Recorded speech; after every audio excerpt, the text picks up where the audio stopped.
Guys, welcome to my channel. നമുക്കിന്ന് കേസ്മെൻറ്റിലൂടെ എങ്ങനെയാണ് അത് ഓണർഷിപ്പ് ചേഞ്ച് ചെയ്യാം നോക്കാം. ഓക്കെ, അതിനുവേണ്ടി ആദ്യം കേസ്മെൻറ്റിനകത്ത് സിറ്റീസിനായിട്ട് ലോഗിൻ ചെയ്യാം. ലോഗിനകത്ത് സിറ്റീസ് ലോഗിൻ എടുത്തു നിങ്ങളുടെ മൊബൈൽ നമ്പർ കൊടുക്കാം. സെൻഡ് ഒ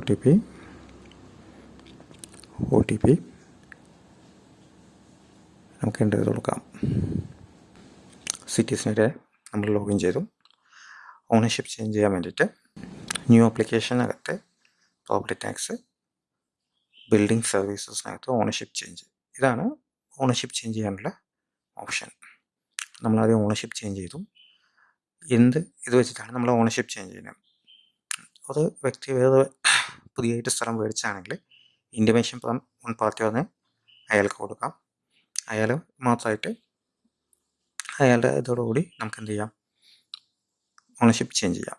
പിന്നുള്ളത് ജോയിൻ്റ് ആപ്ലിക്കേഷൻ. നമ്മൾ സ്ഥലം മേടിച്ചിട്ടുണ്ടെങ്കിൽ സ്ഥലം വിറ്റ ആൾക്കാരുടെയും സ്ഥലം വാങ്ങിയവരെയും രണ്ടാളുടെയും പെർമിഷനോടുകൂടി ചെയ്യുന്നതാണ് ജോയിൻ്റ് ആപ്ലിക്കേഷൻ. അതാണോ സ്ഥലം തന്നത് അത് കൺസെൻറ്റോടുകൂടി നമ്മൾ മേടിക്കണം. പിന്നുള്ളത് കോർട്ട് ഓർഡർ അറ്റാച്ച്മെൻ്റ് ആണ്. കോർട്ട് ഓർഡർ പ്രകാരമാണ് നമ്മൾ ഓണർഷിപ്പ് ചേഞ്ച് ആണെങ്കിൽ അത് കൊടുക്കാം. പിന്നുള്ളത് സസഷൻ ആണ്. അച്ഛൻ മരിച്ചിട്ട് അച്ഛൻ്റെ മക്കൾക്ക് അങ്ങനെ നമ്മൾ ചെയ്ത് കൊടുക്കുകയാണെങ്കിൽ, ഓണർഷിപ്പ് ചേഞ്ച് ചെയ്ത് കൊടുക്കുകയാണെങ്കിൽ ഇതാണ് സെലക്ട് ചെയ്യേണ്ടത്. അവകാശികൾക്ക് നമുക്ക് ചെയ്ത് കൊടുക്കുകയാണ്. വീടിൻ്റെ ഉടമസ്ഥൻ മരിച്ചു, അവകാശികൾക്ക് വേണ്ടിയിട്ടും ഈ സംഭവം ഓണർഷിപ്പ് ചേഞ്ച് ചെയ്ത് കൊടുക്കുകയാണെങ്കിൽ ചെയ്യേണ്ട ഓപ്ഷനാണ് അത്. ഈ ഓരോ സംഭവം സെലക്ട് ചെയ്യാനനുസരിച്ച് അതിൻ്റെ അറ്റാച്ച്മെൻറ്റിനകത്ത് ചേഞ്ചസ് ഉണ്ടാവും. നമുക്കിപ്പോൾ ഇൻറ്റിമേഷൻ ഫ്രം വൺ പാർട്ടി എടുക്കാം. ഓക്കെ, ആദ്യം നമ്മൾ സെലക്ട് ചെയ്യേണ്ടത് ബിൽഡിംഗ് ഡീറ്റെയിൽസ്.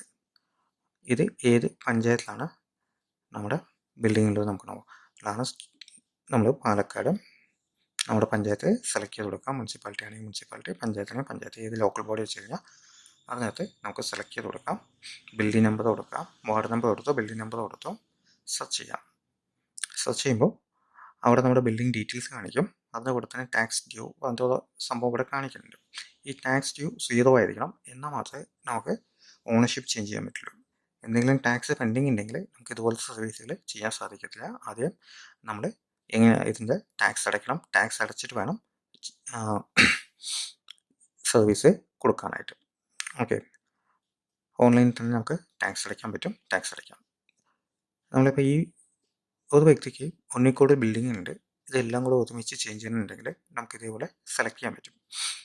അപ്പോൾ നമുക്ക് ഒരു വാർഡിൽ ഒരു ബിൽഡിംഗ് സെലക്ട് ചെയ്തു. ഇത് കൂടാതെ ഒരു ബിൽഡിംഗ് കൂടെ കൊടുക്കണമെന്നുണ്ടെങ്കിൽ നമ്മൾ ആദ്യം ഒരു ബിൽഡിംഗ് ടിക്കറ്റും രണ്ടാമത്തെ ബിൽഡിങ്ങിന് വേണ്ടിയിട്ട് ആ ബിൽഡിംഗ് വാർഡ്, ഞാൻ അത് ജസ്റ്റ് നിങ്ങൾക്ക് കാണിക്കാൻ വേണ്ടിയിട്ട് രണ്ടാമത്തെ വാർഡിൽ വേറെ ബിൽഡിംഗ് സെലക്ട് ചെയ്തു, സെർച്ച് കൊടുത്തു. അപ്പോൾ ഇതിനകത്ത് ഈ നമ്പറിൽ ഒരു ബിൽഡിങ്ങിൻ്റെ 2 ബിൽഡിംഗ് കൂടെ ഉണ്ട്. അപ്പോൾ നമുക്ക് ഈ രണ്ടും വേണമെങ്കിൽ നമുക്ക് ടിക്കിടാം, അല്ലെങ്കിൽ നമുക്കിപ്പോൾ 2 ബിൽഡിംഗ് നമ്മൾ ടിക്കിട്ടു. എന്നിട്ട് വ്യൂ ബിൽഡിംഗ് സെലക്ട് ചെയ്യാം. സെലക്ട് ചെയ്യുമ്പോൾ ആ ബിൽഡിങ്ങിൽ താഴത്തെ ലിസ്റ്റ് ചെയ്യും. നമുക്ക് ഇതുപോലെ എത്ര ബിൽഡിംഗ് വേണമെങ്കിലും നമുക്ക് സെലക്ട് ചെയ്യാം. നിങ്ങൾക്ക് 10 100 എത്ര ബിൽഡിംഗ് ഉണ്ടെങ്കിലും നിങ്ങൾക്ക് അത്രയും ബിൽഡിംഗ് സെലക്ട് ചെയ്തിട്ട് അത് ഒരുമിച്ച് ഓണർഷിപ്പ് ചേഞ്ചിന് കൊടുത്താൽ മതി. ഇപ്പോൾ 10 ബിൽഡിങ്ങിന് വേണ്ടി 10 ആപ്ലിക്കേഷൻ നമ്മൾ കൊടുക്കേണ്ട ആവശ്യമില്ല. ഒറ്റ ആപ്ലിക്കേഷൻ തന്നെ ഓണർഷിപ്പ് ചേഞ്ചിന് അപ്ലൈ ചെയ്യാൻ സാധിക്കും. 2 ബിൽഡിംഗ് ഞാൻ സെലക്ട് ചെയ്തു. 2 വാർഡിലത്തെ ബിൽഡിങ്ങിലാണ്. നമ്മൾ പ്രൊസീഡ് കൊടുക്കാം. എക്സിസ്റ്റിംഗ് ഓണർ ഡീറ്റെയിൽസ് ഇവിടെ ലിസ്റ്റ് ചെയ്യുന്നുണ്ട്, അത് ജസ്റ്റ് പ്രൊസീഡ് കൊടുക്കാം. ബിൽഡിംഗ് അഡ്രസ് ഡീറ്റെയിൽസ് ചോദിക്കുന്നുണ്ട്. ബിൽഡിംഗ് അഡ്രസ്സ് എന്ന് പറയുന്നത് നിങ്ങൾ കേരളത്തിൽ എവിടെ വേണമെങ്കിലും താമസിക്കാം. ഈ ബിൽഡിംഗ് അഡ്രസ്സ് എന്ന് പറഞ്ഞു കഴിഞ്ഞാൽ ഈ ബിൽഡിംഗ് എവിടെയാണോ ഉള്ളത് അതാണ് ബിൽഡിംഗ് അഡ്രസ്സ്. അപ്പോൾ നിങ്ങളുടെ ബിൽഡിംഗ് ഏത് പഞ്ചായത്തിലാണോ ആ പഞ്ചായത്തിലെ ബിൽഡിങ്ങിൻ്റെ അഡ്രസ്സാണ് നമ്മളിവിടെ കൊടുക്കുക. ഇതിൽ ഒരിക്കലും ചേഞ്ചസ് വരില്ല വൺസ് നമ്മൾ അപ്ഡേറ്റ് ചെയ്ത് കഴിഞ്ഞാൽ.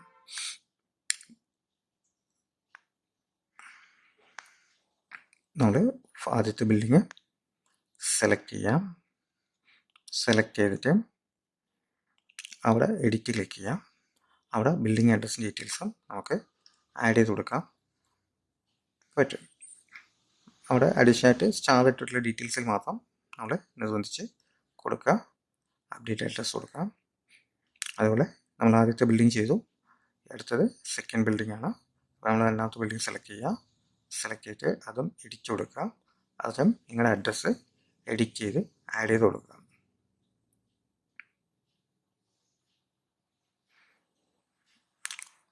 അപ്ഡേറ്റ് അഡ്രസ്സ് ക്ലിക്ക് ചെയ്യാം. ഇനി പ്രൊസീഡ് ക്ലിക്ക് ചെയ്യാം. ഓക്കെ, ഇനി ന്യൂ ഓണറിൻ്റെ ഡീറ്റെയിൽസാണ് കൊടുക്കേണ്ടത്. ആളാണോ ആളുടെ പേര് സെലക്ട് ചെയ്യാം. അയാൾക്ക് എവിടെ വേണമെങ്കിലും പഠിക്കാം. നമുക്കിപ്പോൾ വേറെ ജില്ല സെലക്ട് ചെയ്തു. പഞ്ചായത്താണെങ്കിൽ പഞ്ചായത്ത്, മുനിസിപ്പാലിറ്റി ആണെങ്കിൽ മുനിസിപ്പാലിറ്റി, ഏത് പഞ്ചായത്താണ് നമ്മൾ കൊടുക്കണം. ഇത് മാൻഡേറ്ററി അല്ല, ഇല്ലെങ്കിൽ മാത്രം കൊടുത്താൽ മതി, ഇല്ലെങ്കിൽ ഇതൊന്നുമില്ല. ഹൗസ് നെയിം കൊടുക്കാം. അഡ്രസ് ഡീറ്റെയിൽസ് കൊടുത്തു. അവരെ മൊബൈൽ നമ്പർ നമ്മൾ ആഡ് ചെയ്ത് കൊടുക്കുക.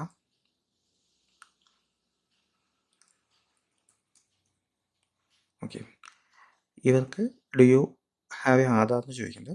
ആധാർ ഉണ്ടെങ്കിൽ നമുക്ക് ഡയറക്റ്റ് ആധാർ കൊടുക്കാം. ഇവർക്ക് ഓൾറെഡി കേസ്മാർട്ടിനകത്ത് ഒരു ലോഗിൻ ക്രിയേറ്റ് ചെയ്തിട്ടുണ്ടെങ്കിൽ അവർ ഏത് ID പ്രൂഫ് വെച്ചിട്ടാണോ യൂസർ ക്രിയേറ്റ് ചെയ്ത് ആ ID തന്നെ ഇവിടെ കൊടുക്കുകയാണെങ്കിൽ ഈ ബിൽഡിംഗ് നേരിട്ട് ആ ഒരു ലോഗിനിലേക്ക് മൈ ബിൽഡിങ്ങിൽ ലിസ്റ്റ് ചെയ്യും. അപ്പോൾ നിങ്ങൾ ഏത് ID പ്രൂഫ് വെച്ചിട്ടാണ് നിങ്ങൾ യൂസർ ക്രിയേറ്റ് ചെയ്തത് അതന്നെ ഇവിടെ കൊടുക്കാൻ ശ്രമിക്കാം. മാക്സിമം ആധാർ വെച്ചിട്ടാണ് യൂസർ ക്രിയേറ്റ് ചെയ്യാൻ നോക്കുക. ആധാർ ആണെങ്കിൽ നമുക്ക് കുറച്ചുകൂടെ കംഫർട്ടബിൾ ആണ്. അല്ലാണ്ടെങ്കിൽ മറ്റുള്ളത് ചെയ്യാം. ഞാൻ തൽക്കാലം ഇവിടെ നോ കൊടുക്കേണ്ടത്. ആധാറിന് പകരം പാൻ കാർഡ് കൊടുക്കാം. പാൻ കാർഡ് കൊടുക്കേണ്ടത് പാൻ കാർഡ് നമ്പർ കൊടുത്തു, അവിടെ സേവ് ചെയ്തു. ബില്ലിംഗ് ന്യൂ ഓണർ ഡീറ്റെയിൽസ് കൊടുത്തു. ഇതിൽ ഒന്നിൽ കൂടുതൽ ഓണർ ഉണ്ടെങ്കിൽ നമുക്ക് എന്ത് ചെയ്യാം, എത്ര ഓണർമാർ വേണമെങ്കിലും നമുക്കിവിടെ ആഡ് ചെയ്ത് കൊടുക്കാൻ പറ്റും. ഞാനിപ്പോൾ ഒരാൾ മാത്രമേ ആഡ് ചെയ്തിട്ടുള്ളൂ. അവിടെ ഒന്നിൽ കൂടുതൽ ആൾക്കാരെ ആഡ് ചെയ്യുക. ആഡ് ചെയ്തിട്ട് ആഡ് മോർ ക്ലിക്ക് ചെയ്ത് കഴിഞ്ഞാൽ അത്രയും ആൾക്കാർ ഇങ്ങനെ ആഡ് ചെയ്ത് വരും. എത്ര ഓണേഴ്സ് ഉണ്ടെങ്കിൽ അത്രയും ഓണേഴ്സ് നമുക്കിവിടെ ആഡ് ചെയ്ത് കൊടുക്കാം.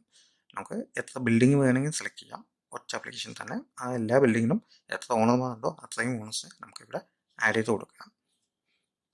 എന്നിട്ട് പ്രൊസീഡ് ക്ലിക്ക് ചെയ്യാം. ഡോക്യുമെൻറ്റ്സ് അറ്റാച്ച് ചെയ്ത് കൊടുക്കാം. നമ്മൾ ഏറ്റവും ഫ്രണ്ടിൽ 4 ഓപ്ഷൻസ് ഉണ്ട്. എന്ത് രീതിയിലാണ് നമ്മൾ ഓണർഷിപ്പ് ചേഞ്ച് ചെയ്യുന്നത് ആ 4 മാറുന്നതനുസരിച്ച് ഓട്ടോമാറ്റിക്കായി ഈ അറ്റാച്ച്മെൻറ്റിൽ ചേഞ്ചസ് ഉണ്ടാവും. അപ്പോൾ നമ്മൾ എന്താണോ വേണ്ടത് അറ്റാച്ച്മെൻറ്റ് കാണിക്കുന്നത് ആ അറ്റാച്ച്മെൻറ്റിൽ അറ്റാച്ച് ചെയ്ത് കൊടുക്കുക. ഓക്കെ,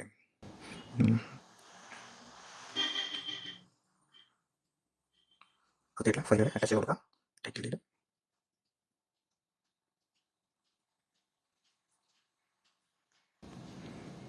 ID പ്രൂഫ് നമ്മൾ ഫ്രണ്ടിൽ സെലക്ട് ചെയ്ത് കൊടുത്തതുകൊണ്ടാണ് ഇവിടെ ഓട്ടോമാറ്റിക്കലി തന്നെ പാൻ കാർഡ് വന്നിട്ടുണ്ട്. അല്ല നമ്മൾ അവിടെ എന്താണോ കൊടുക്കുന്നത് അത് ഓട്ടോമാറ്റിക് വരും. ഇത് ജോയിൻ്റ് ഓൺ പാർട്ടി ആപ്ലിക്കേഷൻ ആയതുകൊണ്ട് ഇത്രയും ഓപ്ഷൻസാണ് വരുന്നത്. ഇത് ജോയിൻ്റ് ആപ്ലിക്കേഷൻ ആണെങ്കിൽ ഇതിൻ്റെ കൂടെ ഓണറിൻ്റെ കൺസെൻറ്റ് കൂടെ ചോദിക്കും. ഓണറിൻ്റെ കൺസെൻറ്റ് ആപ്ലിക്കേഷൻ കൂടെ ചോദിക്കും. അതും കൂടെ ഇതിനകത്ത് അറ്റാച്ച് ചെയ്ത് കൊടുക്കും. ഓക്കെ, നമ്മളിപ്പോൾ 4 അറ്റാച്ച്മെൻറ്റ് കൊടുത്തു. അപ്ഡേറ്റ് കൊടുക്കുക. ഇതിനകത്ത് നമ്മൾ ചെയ്തിട്ടുള്ള ഡീറ്റെയിൽസ് പ്രിവ്യൂസിനകത്ത് നമ്മൾ എന്തൊക്കെയാണ് കൊടുത്തിരിക്കുന്നത് അത് ഫുള്ളായിട്ട് ഇവിടെ ലിസ്റ്റ് കാണിക്കും. ഇതെല്ലാം ഓക്കെ ആണെങ്കിൽ നമ്മൾ പ്രൊസീഡ് കൊടുക്കുക. അതിന് ഡിക്ലറേഷൻ ചോദിക്കുന്നുണ്ട്, നമ്മൾ ടിക്ക് ഇടുക, പ്രൊസീഡ് കൊടുക്കുക. ഇത് കഴിഞ്ഞാൽ OTP ആണ്. ഗെറ്റ് OTP ക്ലിക്ക് ചെയ്ത് കഴിഞ്ഞാൽ നമുക്ക് OTP വരും.